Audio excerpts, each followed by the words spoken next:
Hello बच्चों, कैसे आप लोग? आपके समझ में होंगे। आज मैं लेके आया हूँ JCERT क्लास 6 का हिस्ट्री का चैप्टर 3, जिसका नाम है आरंभिक किसान एवं चरवाहे का सभी प्रश्न उत्तर।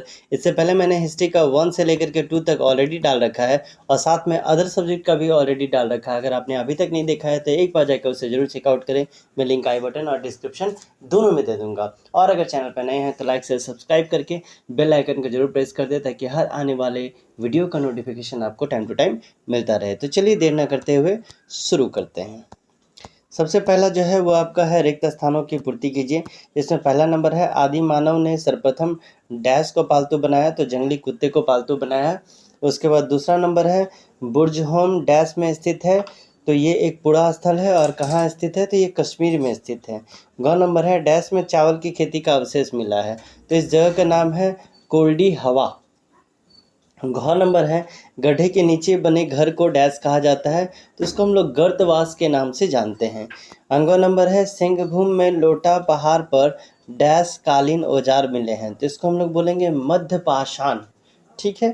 6 नंबर हो गया डैश संजय एवं सोन नाला के संगम पर स्थित है, तो बारूडीह बोल करके जगह है, वो क्या है, संजय एवं सोन नाला नदी के तट पर स्थित है। इसके बाद हम लोग आ जाते हैं आपका ट्रू फॉल्स पे।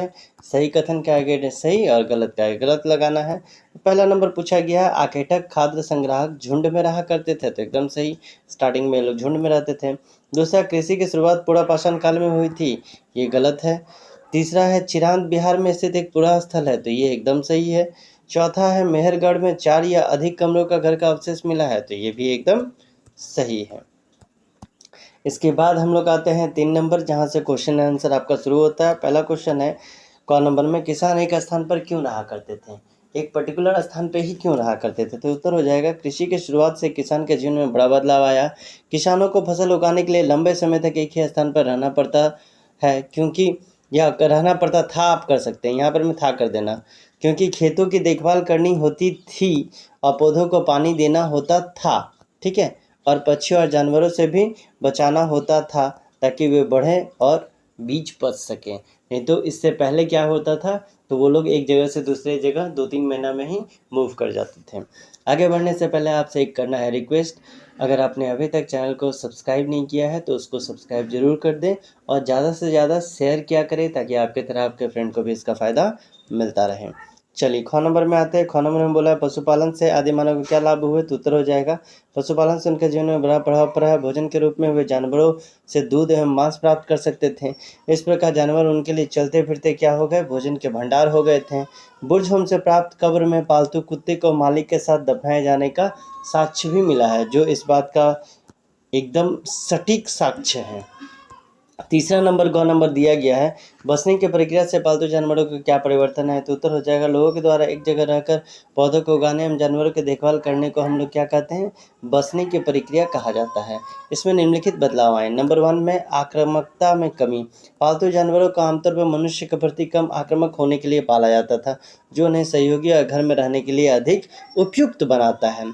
इसके बाद दूसरा नंबर हम लोग देखते हैं, दूसरा पॉइंट इसका सामाजिकता में वृद्धि। कई पालतू जानवर मनुष्य और अन्य पालतू जानवर के साथ क्या हो गए, घनिष्ठ सामाजिक बंधन में बनने में सक्षम हो गए। जबकि तीसरा है सीखने की क्षमता में वृद्धि। पालतू जानवरों का अक्सर प्रशिक्षित करना आसान होता था, वह जटिल कार्यों को आसानी से सीख लेते थे।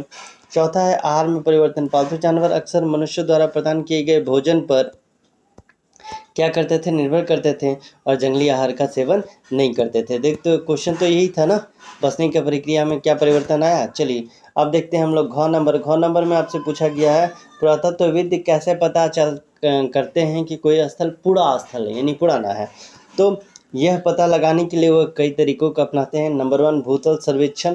पुरातत्वविद अक्सर जमीन की सतह पर सर्वेक्षण करके संभावित पुरातात्विक स्थलों की तलाश करते हैं।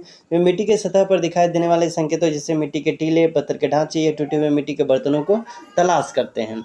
दूसरा पॉइंट हो जाएगा यहाँ पर में भूभौतिकीय सर्वेक्षण।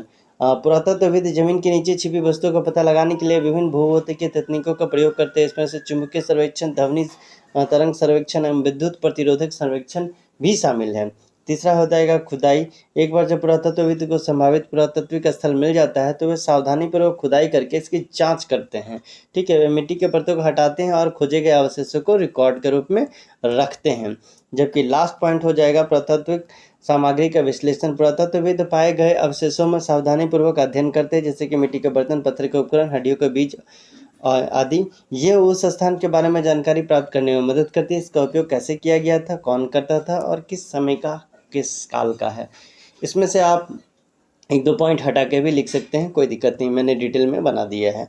अंगों नंबर में बोला गया है बानघाट से नवपाषाण कालीन कौन कौन से औजार प्राप्त हुए, तो उत्तर हो जाएगा बालगोरा के निकट बानघाट से नवपाषाण काल के 5 प्रस्तर कुल्हारियाँ, 4 वाले प्रस्तर, 1 प्रस्तर की थापी, काले रंग का मृद भांड के टुकड़े जो हैं ये प्राप्त हुए हैं। ठीक है, इसके बाद हम लोग आते हैं चर्चा करें में। चर्चा करें में 4 नंबर है पूरा पाषाण काल के लोगों के जीवन और नवपाषाण काल के लोगों के जीवन में क्या भिन्नताएं थीं, क्या अलग अलग थे। तो पूरा पाषाण कालीन जीवन है 2.5 मिलियन ईसा पूर्व से लेकर 10,000 ईसा पूर्व तक। पहले यहाँ के लोग खानाबदोश जीवन जीते थे, शिकार और जंगली भोजन पर निर्भर करते थे, अस्थायी बस्तियाँ नहीं होती थी। पत्थर के औजार, प्राथमिक रूप से तीखे पत्थरों के औजार बनाते थे, यानी पत्थर को क्या करते थे, इधर उधर से तोड़ करके नुकीला बनाने का कोशिश करते थे।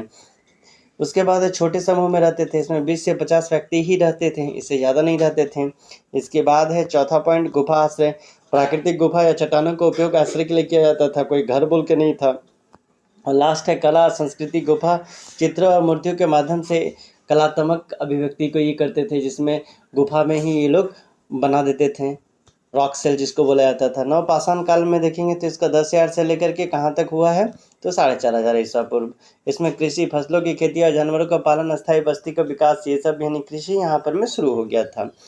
दूसरा, पॉलिश किए गए पत्थर के औजार। अधिक परिष्कृत और टिकाऊ पत्थर के औजार अब बनाए जाने लगे। बड़े समूह 100 से 500 व्यक्ति के समूह में रहते थे। उसके बाद अस्थायी गाँव, मिट्टी के घरों में लकड़ी के ढांचों का निर्माण अब होने लगा था। इसके बाद मिट्टी के बर्तन। ठीक है, यहाँ पर में क्या है, भोजन और भंडारण के लिए अब मिट्टी का बर्तन का प्रयोग होने लगा, जो पहले नहीं होता था। ठीक, इसके साथ साथ वस्त्र जो है, वस्त्र के जानवरों की खाल और बुने हुए कपड़े से वस्त्र ये लोग पहनना शुरू हुए, उससे पहले उसी तरह घूरते थे। और लास्ट है सामाजिक स्तरीकरण। नेताओं, कारीगरों और किसानों का उद्भव जो है इसी काल में आप बोल सकते हैं हुआ है। इसके बाद आते हैं 5 नंबर। 5 नंबर में बोला गया नवपाषाण काल में स्त्रियों का जीवन कैसा रहा होगा, तो उत्तर हो जाएगा नवपाषाण काल में श्रम विभाजन का झलक मिलता है। भोजन इकट्ठा करना और खेती। स्त्रियां भोजन इकट्ठा करने, फसलों की बुआई और कटाई में महत्वपूर्ण भूमिका निभाती थी। घरेलू कार्य, खाना बनाना, बच्चों की देखभाल करना, कपड़े बनाना और घर का काम करना, ये स्त्री को दैनिक कार्यों का हिस्सा था। चिकित्सा में देखेंगे तो स्त्रियां प्रसूति, प्राथमिक चिकित्सा और पारंपरिक चिकित्सा ज्ञान का उपयोग करके बीमारियों से देखभाल भी करती थी। और अगर धार्मिक अनुष्ठान का बात किया जाए तो स्त्रियां धार्मिक अनुष्ठान और सामाजिक गतिविधियों में भी भाग लेती थी। ठीक है, तो ये सारा आपका पॉइंट था किसका, तो हिस्ट्री का चैप्टर 3 कौन से क्लास का, तो क्लास 6 का। आपको क्या करना है फिर से याद दिला देते हैं, चैनल को लाइक से सब्सक्राइब करके बेल आइकन को प्रेस करना है और ज़्यादा से ज़्यादा अपने फ्रेंड को शेयर करना है। मिलते हैं अगले वीडियो में, तब तक के लिए bye bye and take care.